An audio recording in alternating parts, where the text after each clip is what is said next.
कुछ ही दिन पहले 19 जून को एक हिस्टोरिक चीज हुई। अमेरिका और ईरान ने पीस डील साइन कर ली है और इसी के साथ 107 दिन की ये वॉर ऑफिशियली खत्म हो चुकी है। स्ट्रेट ऑफ हॉर्मूज, वो चौक पॉइंट जहां से पूरी दुनिया का 20% ऑयल जाता है, वो दोबारा से रीओपन हो चुका है। इसी के साथ ग्लोबल ऑयल के प्राइसेस नीचे गिर चुके हैं और अब दुनिया चैन की सांस ले सकती है। ये न्यूज अभी ग्लोबली ट्रेंडिंग में चल रही है और होनी भी चाहिए, क्योंकि ये एक हिस्टोरिकल मोमेंट है। But the real story is not just deal itself, real story is who made it happen. Pakistan. हाँ, वही पाकिस्तान। पाकिस्तान के प्राइम मिनिस्टर शहबाज शरीफ ने Islamabad memorandum of undertaking sign की एज अ गारंटर, जिसमें यूएस के प्रेसिडेंट और ईरान के प्रेसिडेंट दोनों के साइन पहले से मौजूद थे। पाकिस्तान की गवर्नमेंट ने वॉशिंगटन और तेहरान के बीच में मीडिएटर का रोल प्ले किया और ये चीज कई महीनों से प्लान हो रही थी, और वो भी कई महीनों तक। दोनों साइड्स के साथ क्लोजली काम किया ताकि ये डील फाइनलाइज हो सके। इसीलिए पाकिस्तान की कैपिटल इस्लामाबाद के नाम पर एमओयू रखा गया। इसके अलावा होस्ट और गारंटी दोनों ही पाकिस्तान ने दी। और अब तुम पूछोगे, इंडिया का क्या? इंडिया कहाँ था इस पूरी चीज में? अब ये सवाल जेन्युइनली दिमाग खराब करने वाला है और मैं चाहूंगा थोड़ी देर के लिए तुम भी इस सवाल के साथ बैठो। इंडिया जैसी कंट्री जिसकी पॉपुलेशन है 1.4 बिलियन, उसके साथ साथ दुनिया की 5th लार्जेस्ट इकोनॉमी, जिसके ईरान के साथ भी टाइज बहुत ज्यादा स्ट्रांग है। इसके अलावा 9 मिलियन से भी ज्यादा लोग गल्फ के देशों में काम करते हैं, वो वहां से रेमिटेंसेस भेजते हैं इंडिया तक। और हम इंडिया की ऑयल डिपेंडेंसी भूल नहीं सकते ईरान के ऊपर।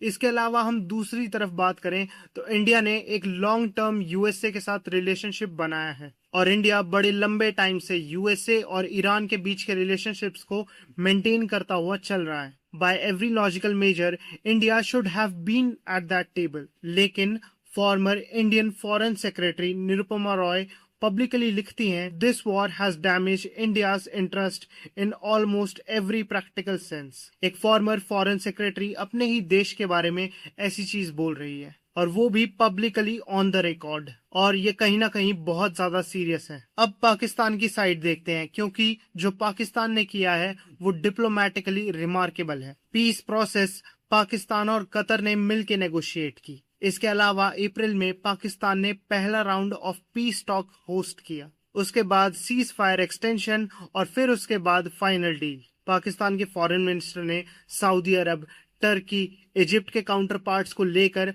मार्च 2026 में इस्लामाबाद में बैठकर डी एस्केलेशन प्लान बनाया। और सिर्फ यही नहीं, पाकिस्तान ने ट्रंप को नोबेल पीस प्राइज के लिए भी नॉमिनेट किया। पहले इंडिया पाकिस्तान कॉन्फ्लिक्ट खत्म करने के लिए और अब ईरान डील साइन करने के लिए। I want you to think about what Pakistan did here. एक तरफ उन्होंने अमेरिका के साथ रिलेशनशिप मेंटेन की, दूसरी तरफ ईरान के साथ रिलेशनशिप मेंटेन की, और टर्की, सऊदी अरेबिया और इजिप्ट जैसी कंट्रीज को एक साथ लेकर आए और एंड में अपना नाम हिस्ट्री में लिखवा लिया as the country who ended 107 days of war between the most powerful country and the most complex regimes on earth। ये एक डिप्लोमेटिक मास्टर स्ट्रोक है। अब चाहे हम पाकिस्तान को पसंद करें या ना करें, लेकिन ये सब फैक्ट्स हैं। और इन सब के बाद हमारे सामने वही सवाल आ जाता है, आखिर इन सब चीज में इंडिया एब्सेंट क्यों रहा? और मैं तुम्हें इस क्वेश्चन की ऑनेस्ट एनालिसिस दूंगा। पहला रीजन है कि इंडिया की फॉरेन पॉलिसी इतनी ज्यादा इंडिपेंडेंट है कि उसे वॉशिंगटन कभी भी डायरेक्ट नहीं कर सकता, और एक्सपर्ट्स कहते हैं कि यही चीज इंडिया को इस रोल के लिए सबसे ज्यादा अनस्टेबल बनाती है। लेकिन it sounds like a strength, and in many ways it is. But in this specific moment, when America needed a mediator who would follow American direction, India's strategic autonomy became a liability, not an asset. इसके अलावा दूसरा reason है operation सिंदूर। पिछले कुछ वक्त में India और पाकिस्तान के बीच में बहुत सारे मिलिट्री कॉन्फ्लिक्ट हुए, जिसके बाद इंडिया अपनी खुद की डिप्लोमेटिक रीबिल्डिंग में बिजी था। जब दोनों कंट्रीज एक दूसरे के साथ वॉर मोड में हों तो तुम ग्लोबल मीडिएटर नहीं बन सकते उस वक्त। इसके अलावा तीसरा और सबसे ज्यादा इंपॉर्टेंट रीजन है, मिडल ईस्ट शिफ्ट हो रहा है एक मल्टीपोलर अरेंजमेंट की तरफ, जहां चाइना और रीजनल एक्टर्स यानी टर्की, सऊदी अरेबिया और इजिप्ट का ज्यादा रोल है। और ये इंडिया के लिए कहीं ना कहीं अनकंफर्टेबल ट्रूथ है। इंडिया ने अज्यूम कर लिया था कि यूएसए के साथ रिलेशनशिप उसे ऑटोमेटिकली स्ट्रेटेजिक इंपॉर्टेंस देता है, लेकिन पाकिस्तान ने ये प्रूव कर दिया कि आप स्ट्रेटेजिक इंपॉर्टेंस सिर्फ और सिर्फ एक्टिवली, डिप्लोमेटिकली और अपॉर्चुनिटिस्टिकली ही पा सकते हैं। अब हमने इतनी बात कर ली है, मैं एक चीज क्लियर बताना चाहता हूँ भाई, मैं बिल्कुल नहीं कह रहा हूँ कि पाकिस्तान बिल्कुल ठीक है या फिर इंडिया बिल्कुल गलत है। The only thing that I am saying is results matter. जब हिस्ट्री इस पीस डील को लिखेगी तो वहां पर मीडिएटर के तौर पर पाकिस्तान का नाम होगा, वहां इस्लामाबाद का नाम होगा इन डॉक्यूमेंट्स, और वहां शहबाज शरीफ का नाम होगा एज गारंटर, ना कि इंडिया का। और इस एब्सेंस का कॉन्सिक्वेंस रियल है। ईरान के साथ फ्यूचर रिलेशनशिप, गल्फ में स्ट्रेटेजिक पोजीशनिंग, अमेरिका की आंखों में रिलेटिव इंपॉर्टेंस, ये सब इसी मूवमेंट से इन्फ्लुएंस होंगे। तो अब आखिरी में यही सवाल बचता है, पहला, क्या इंडिया ने गलत किया, और दूसरा, क्या पाकिस्तान ने सब कुछ सही किया।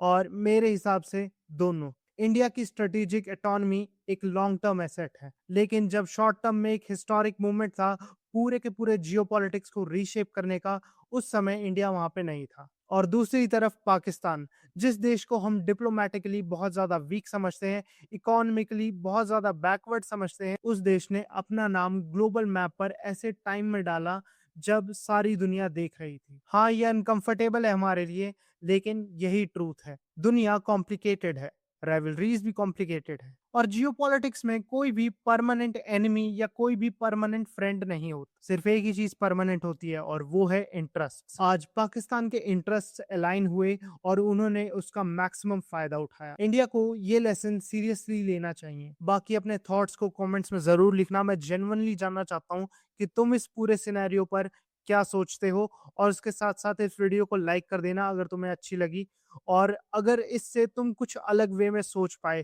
तुम्हें कोई वैल्यू मिली, तो किसी के साथ इसे जरूर शेयर करना। बाकी मैं मिलता हूं तुमसे नेक्स्ट वीडियो में।